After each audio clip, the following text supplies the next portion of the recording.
আসসালামু আলাইকুম কাকা। ওয়ালাইকুম আসসালাম। কেমন আছেন? আলহামদুলিল্লাহ ভালো। কাকা এখানে কি করতেছেন? এই যে লামিয়া বেকারির রুটি বিক্রি করতেছি ইনশাল্লাহ। এই বেকারিটা কোথায়? এটা হলো রায়গঞ্জ তেলিজানা। তেলে জানা। আপনাদের এই বেকারির ম্যানেজারের নাম কি? এর নাম হলো মুত্তাকিন। মুত্তাকিন। আপনার লাইভে কথা বলেন সুন্দরভাবে। হ্যাঁ বলেন বলেন। মুত্তাকিন, জি আপনাদের এই বেকারির মালিকের নাম কি আপনার জানা আছে? জি জানা আছে। কি বলেন তো?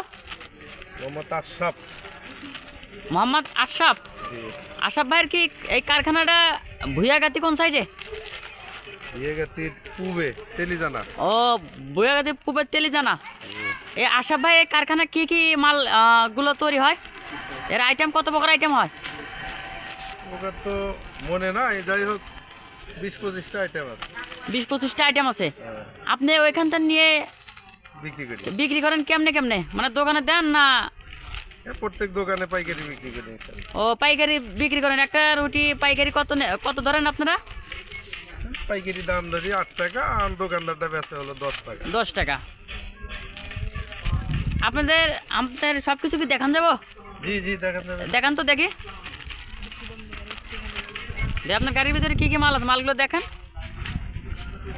এই যে আপনার হলো জেলি রুটি। রুটি, জেলি রুটি। জি। আর আর আছে আপেল রুটি। দেখান তো। এই যে আপেল রুটি আপেল রুটি। আর মিষ্টি আইটেম কতগুলো আইটেম আছে আপনার? আছে, মোটামুটি অনেক আইটেম আছে, কিছু কিছু শর্টও আছে। আপনার যে সকালবেলা যে বাইথান কি খাওয়া করে বাড়ান না খাওয়া ছাড়া বাড়ান? এত সকালে বাড়ান?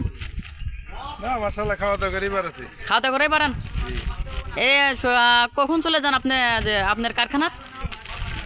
ফজর নামাজ পড়ে মনে করেন যে 6:30 7টার দিকে যাই, মাল তুলে এসে খাওয়া দাওয়া করে মার্কেটে। ও, আপনি সকাল 6টার দিকে রওনা দেন কারখানাতে না?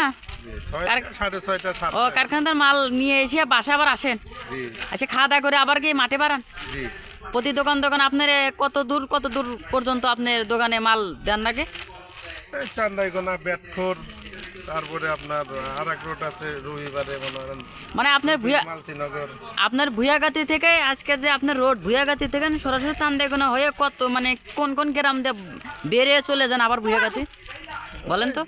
ধানগড়া থেকে শুরু করি করে মনে করেন যে মারা রলার হাটের আগ পর্যন্ত তালতলা দিয়ে ভাড়া আবার ধানগড়াতে চলে যায়। হ্যাঁ, আপনি দু একটা গ্রামের নাম বলেন কোন কোন গ্রাম দিয়ে আপনি চলে যান। এই বেটখোর, তারপরে হলো আপনার মোরা আসলে তালতলা। মানে আমি বলি আপনি শোনেন, আপনি ভুইয়াগাতি হয়ে সরাসরি ধানগড়া চান্দাগড়া আসেন। জি জি চান্দাইকোনা আসিয়া বগুড়া বাজার ব্রিজ হয়ে চলে যান একবারে লাঙ্গন মোড়া নাক হয়ে একবার তালতলা। জি জি জি তালতলা থান শুরু হয়ে আবার চলে যান ওই ওই ভিতর দিয়ে আবার ধানগড়া। জি জি। ধানগড়া হয়ে আবার চলে যান একবারে মনে করেন বাসায়। রায়গঞ্জ হয়ে হ্যাঁ। সরাসরি বাসায়। জি জি। এই কথাই আপনি বলতে পারেন না? তাহলে আপনি কি ব্যবসা করলেন তো কি খেয়াল থাকে নাই স্যার? বলেন না? আপনার কথা শুনে আমার খুব ভালো লাগলো, বুঝছেন? আলহামদুলিল্লাহ। আমি আপনাদের জন্য দোয়া করি, আর আপনাদের যে মালিকের জন্য দোয়া করি, সে যেন আরও প্রচুর পরিমাণ আইটেম তৈরি করে প্রতি দোকানে দোকানে যেন সেল দেয়। এই বলেই আমার এখানে সংক্ষিপ্ত বক্তব্য শেষ করছি। খোদা হাফেজ। আসসালামু আলাইকুম। আপনারা ভালো থাকে না?